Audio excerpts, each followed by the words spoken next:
সম্প্ৰসাৰণ কৰোঁ আমাৰ যিসকলে integrated teacher education program BEd পঢ়ি আছে যাক ITEP বুলি কোৱা হয় আৰু চৰকাৰী শিক্ষানুষ্ঠানত যিসকলে সেলফ ফাইনেন্স কোৰ্সটো পঢ়ি আছে তেওঁলোককো আমি এই আঁচনিৰ সুফল দিয়াৰ বাবে প্ৰচেষ্টা কৰোঁ 2024 আৰু 25-26 দুইটা বৰ্ষ লগ লাগি নিযুত মইনাত জলপানী লাভ কৰা ছাত্ৰীৰ সংখ্যা 4 লাখলৈ বৃদ্ধি হয় যোৱা বছৰ নিৰ্বাচনৰ সময়ত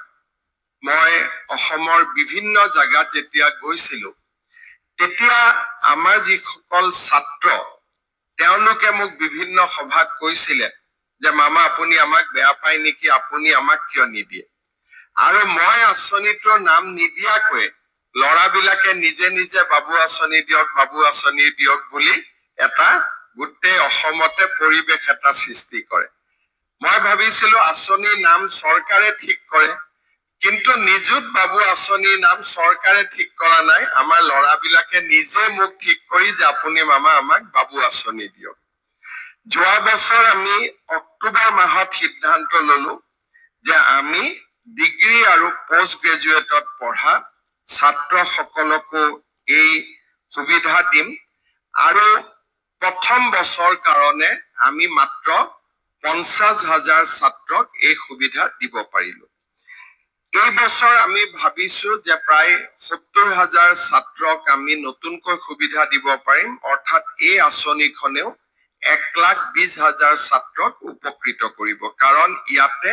ফাৰ্ষ্ট ইয়াৰ আৰু সেকেন্ড ইয়াৰ থাকিব কিন্তু নিযুত মইনা আঁচনিখনে এইবাৰ তৃতীয় বৰ্ষকো স্পৰ্শ কৰিব first year second year third year বা আমি সেমিষ্টাৰ বুলি ক'লে একেবাৰে 6 সেমিষ্টাৰলৈকে যাব লগত মোক কিছুমান ছাত্ৰী আজি ৰাতিপুৱা মোক সুধিছে যে মামা 7 সেমিষ্টাৰত আমি পাম নে নাই মোৰো মনত ধৰা নাছিল কাৰণ আজিকালি বহুত কলেজত 4th ইয়াৰ ডিগ্ৰী আৰম্ভ হৈছে 7 and 8 সেমিষ্টাৰো আমি গৈ পাম গতিকে মই আজিৰ সভাতে কৈছো যে আমি 7 সেমিষ্টাৰত যদি কোনবা ছাত্ৰী পঢ়ি আছে বা ছাত্ৰ পঢ়ি আছে তেওঁলোককো আমি এই আঁচনিখনৰ ডেফিনেটলি সুবিধা দিম তেওঁলোকেও ফৰ্ম ফিল আপ কৰিব পাৰিব এই বছৰ আমি আৰু কেইটামান সুবিধা আনিলো সেটো হল যে আমি পলিটেকনিকক লগত ৰাখিলো যে পলিটেকনিক পঢ়া ছাত্ৰ ছাত্ৰী সকলেও এই আঁচনিৰ সুবিধা লাভ কৰিব আমাৰ এই আঁচনিখনত ছাত্ৰ আৰু ছাত্ৰীৰ যেটো পুঁজি বা জলপানী তাত অলপমান আমি এটা গ্যাপ ৰাখিছো হায়াৰ সেকেন্ডাৰী পঢ়া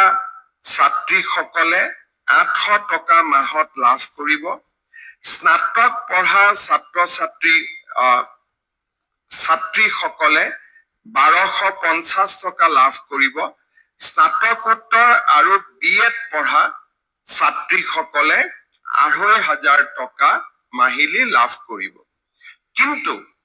বাবু বা আমাৰ লৰা সকলক আমি 200 টকা অলপ কমকৈ দিব খুজিছো ডিগ্ৰীত আমি 1000 টকা দিম আৰু পোষ্ট গ্ৰেজুৱেটত আমি 2000 টকা দিম ছাত্ৰীয়ে 1250 টকা পাব আৰু 2,500 টকা পাব কিন্তু ছাত্ৰ সকলে 1000 টকা পাব আৰু 2000 টকা পাব ইয়াত মূল উদ্দেশ্য হল এইটোৱে এই আঁচনিখনৰ উদ্দেশ্যটো আছিল যে বাল্য বিবাহ ৰোধ কৰা ছাত্ৰসকল যেহেতু বাল্য বিবাহৰ ঘটনাৰ লগত জড়িত নহয় সেই কাৰণে এই আঁচনিখন প্ৰথম আমি ঠিক কৰোতে আমি তাৰ কাৰণে আঁচনিখন কৰিছিলো যাক এই আঁচনিখনৰ প্ৰয়োজন আছে অৰ্থাৎ মাহত নিশ্চিতভাৱে চৰকাৰৰ পৰা জলপানী নাপালে বহুত দেউতাক মাকে শিক্ষাৰ বা যেটো ছাত্ৰী গৰাকীৰ শিক্ষাৰ বোজা লব নোৱাৰি হাতত ভাল দৰা পালে লগে লগে ছোৱালীজনীক বিয়া দি দিয়ে সেই কাৰণে গুটেই আমাৰ উদ্দেশ্যটো আছিল যে বাল্য বিবাহ ৰোধ কৰাৰ কাৰণেহে নিযুত মইনা আঁচনি বাবু আঁচনিখন আমি মৰমত দিয়া আঁচনি ইয়াৰ লগত বহুত উদ্দেশ্য জড়িত নাই কাৰণ লৰাবিলাকে ইউজুৱেলি সৰুতে বিয়া নকৰাই তেওঁলোকে এটা ডিষ্টিং এজ পোৱাৰ পিছতে তেওঁলোকে বিয়া পাতে। এই আঁচনিখনত আমি ডিছকলেজিয়েট, নন কলেজিয়েট এই ছাত্ৰীসকলক আমি নেক্সট টাইম ৰিপিট নকৰো। কলেজৰ ফ্ৰী এডমিশ্যনৰ ক্ষেত্ৰতো এটা বিতৰ্ক হয়। আপোনালোকে জানে যে কলেজত আমি ল'ৰা ছোৱালী সকলক আমি বিনামূলীয়া নামভৰ্তি কৰো, কিন্তু সাধাৰণতে চৰকাৰী আঁচনিবিলাকে নিয়মীয়া ছাত্ৰ ছাত্ৰীকহে সামৰি লয়। কোনোবা যদি কলেজত নাহে, এবছৰৰ পিছত তেওঁ কলেজত আহিলে যে মোক ফ্ৰী এডমিশ্যন দিয়ক, নিযুত বাবু দিয়ক, নিযুত মইনা দিয়ক, আঁচনি লোৱাৰ পিছত আৰু এবছৰ স্কুলত নাহে, কলেজত নাহে। তাৰ মানে আঁচনিখন আঁচনি হৈ নাথাকিলে ঘৰত বহা ল'ৰা ছোৱালীয়েও এই আঁচনিৰ যদি সুবিধা লাভ কৰে তেতিয়াহ'লে তাৰ লগতো পঢ়া শুনাৰ কোনো সম্পৰ্ক নাথাকিব। কিছুমান ল'ৰা ছোৱালীয়ে আমাৰ এই আঁচনিখন প্ৰাপ্য বুলি ভাবে যে ইট ইজ মাই এনটাইটেলমেণ্ট, কিন্তু এইটো এনটাইটেলমেণ্ট নহয়, ই কিছুমান শৈক্ষিক পাৰদৰ্শিতাৰ লগত এই আঁচনিখন যুক্ত হৈ থাকে। অৰ্থাৎ আমি বিচাৰো যে এই আঁচনিখনৰ যোনে সুবিধা লাভ কৰে তেওঁলোকে কলেজত কেতিয়াও ইৰেগুলাৰ হ'ব নালাগে, ডিজঅবিডিয়েণ্ট হ'ব নালাগে, ক্ৰিমিনেল এক্টিভিটিজৰ লগত জড়িত হ'ব নালাগে। অৰ্থাৎ এগৰাকী ভাল ছাত্ৰ ছাত্ৰীৰ যিটো পৰিচয়, সেই পৰিচয় অটুট ৰাখিব লাগে। আৰু আমি এইকেইটা কথা এইকাৰণে ইনচিষ্ট কৰো যে কলেজত নিয়মীয়াকৈ আহিব লাগে। মই যদি কলেজত নাহো, বছৰৰ মূৰত এদিন কলেজত আহিম, তেতিয়াহ'লে এই আঁচনিখন দিয়াৰ কোনো অৰ্থ নাথাকে। সেইকাৰণে এই আঁচনিখনৰ কেইটামান কণ্ডিশ্যন হ'ল যে আমি ৰেগুলাৰ হ'ব লাগিব, আৰু আমি কলেজত এজন সুস্থ ছাত্ৰ ছাত্ৰীৰ পৰিচয় আমি বজাই ৰাখিব লাগিব। কলেজত কেতিয়াবা কলেজৰ ইলেকশ্যন লৈ মাৰপিট হয়, আমি যদি গৈ মাৰপিটে কৰি দিলো তেতিয়াহ'লে আমি বাবু আৰু মইনা নহলো, তেতিয়াতো আমি মস্তান হৈ গলো। কিন্তু এই আঁচনিখন হ'ল বাবু আৰু মইনাৰ কাৰণে। গতিকে এই আঁচনিখনৰ জৰিয়তে আমি কলেজত এটা সেলফ ডিসিপ্লিন, যে আমি ৰাতি হোষ্টেলৰ পৰা ওলাই নাহো, আমি পঢ়িম, দেউতা মাক আমি পঢ়ি দেউতা মাক আমি মানুহ হৈ দেখুৱাম, আমি কলেজত ৰেগুলাৰ ক্লাছ কৰিম যেতিয়ালৈকে আমাৰ বেমাৰ আজাৰ নাথাকে, আৰু এগৰাকী ভাল ছাত্ৰ ছাত্ৰীৰ পৰিচয় আমি সততে আমি সন্মুখত ৰাখিম। আৰু এটা ইয়াত আমি লৰাৰ কাৰণে এই কথাটো আমি ৰাখা নাই। এই আঁচনিখনৰ আন এটা দিশ হ'ল ডিগ্ৰী পৰ্যন্ত ছোৱালীজনীৰ বিয়া হ'ব নালাগে। বহুত ছোৱালী যেতিয়া বিয়া হয় ফাৰ্ষ্ট ছেকেণ্ড ছেমিষ্টাৰত আমি মাজত বন্ধ নকৰো, কিন্তু ছেকেণ্ড বা থাৰ্ড ছেমিষ্টাৰত তাত আমি আঁচনিখন তেওঁলোকক ৰিনিউ নকৰো। এইকাৰণে ৰিনিউ নকৰো কাৰণ এই আঁচনিখনৰ মূল উদ্দেশ্যই হৈছে যে বাল্য বিবাহ বন্ধ কৰা। যদি আমি কলেজত গলো, first year, second year, third ইয়াৰত আমি বিয়াত বহিলো, তেতিয়াহ'লে আমাৰ শিক্ষাটো আধাতে বন্ধ হৈ যাব। সেইকাৰণে আমি ডিগ্ৰী পৰ্যন্ত ল'ৰা ছোৱালীৰ, আমি ল'ৰাৰ কথা মই কোৱা নাই, ছোৱালীৰ আমি বিয়া হোৱাটো নিবিচাৰো। কিন্তু পোষ্ট গ্ৰেজুৱেট, অৰ্থাৎ যদি আমি ইউনিভাৰ্চিটিত পঢ়িছো বা আমি BEd পঢ়িছো, তেতিয়া ছোৱালী গৰাকী বিবাহিত হলেও এই আঁচনিৰ সুবিধাটো আমি দিওঁ। অৰ্থাৎ আমাৰ লক্ষ্য হ'ল যে হায়াৰ ছেকেণ্ডাৰীত বিয়া হ'ব নালাগে, আপ টু ডিগ্ৰীত বিয়া হ'ব নালাগে, ডিগ্ৰীত বিয়া হোৱাৰ পিছত পোষ্ট গ্ৰেজুৱেটত বিবাহিত হলেও এই আঁচনিখনৰ আমি সুবিধা দিওঁ, আৰু এই আঁচনিখনৰ সুবিধা আমি ল'ব পাৰো। মোক এইবাৰ বহুত ছাত্ৰীয়ে মোক লগ পালে, মই মিটিঙত গলে কয় যে মামা এইবাৰ নিযুত মইনাটো অলপ বঢ়াই দিব লাগে। আমি নিশ্চিতভাৱে এইবাৰ যিহেতু নিযুত বাবু আঁচনিখনো আমি লগত আনিবলগীয়া হ'ল, আমি এইবাৰ পুঁজি বঢ়াব পৰা নাই, কিন্তু ভৱিষ্যতে আমি নিশ্চিতভাৱে অকণমানকৈ পুঁজিটো বঢ়াই যোৱাত আমাৰ আপত্তি নাই। আমি দেউতাক মাকক ল'ৰা আৰু ছোৱালীৰ পঢ়ুৱাৰ যিটো কষ্ট, তাৰ পৰা আমি মুকলি কৰি দিব খুজিছো, যাতে ল'ৰা ছোৱালীৰ পঢ়াৰ দায়িত্বখিনি আমি চৰকাৰৰ পৰা ল'ব পাৰো বিনামূলীয়া এডমিশ্যন হওক নিযুত মইনা হওক নিযুত বাবু হওক অষ্টম মান শ্ৰেণীত চাইকেল হওক আমি এনেকে বিভিন্ন আঁচনিৰ জৰিয়তে আমি দেউতাক মাকক পঢ়াৰ কষ্টৰ পৰা আমি যি পঢ়ুৱাৰ কষ্টৰ পৰা আমি লাঘৱ কৰি দিব খুজিছো কাৰণ এজন দেউতাকে দুগৰাকী বা তিনিগৰাকী ছাত্ৰ ছাত্ৰী কলেজত একে সমানে পঢ়ুৱাটো সম্ভৱ নহয় আৰু আমি তেওঁলোকক অলপমান হলেও সকাহ দিবৰ কাৰণে এই দুইখন আঁচনিৰ জৰিয়তে আমি চেষ্টা কৰিছো এই আঁচনিৰ ধন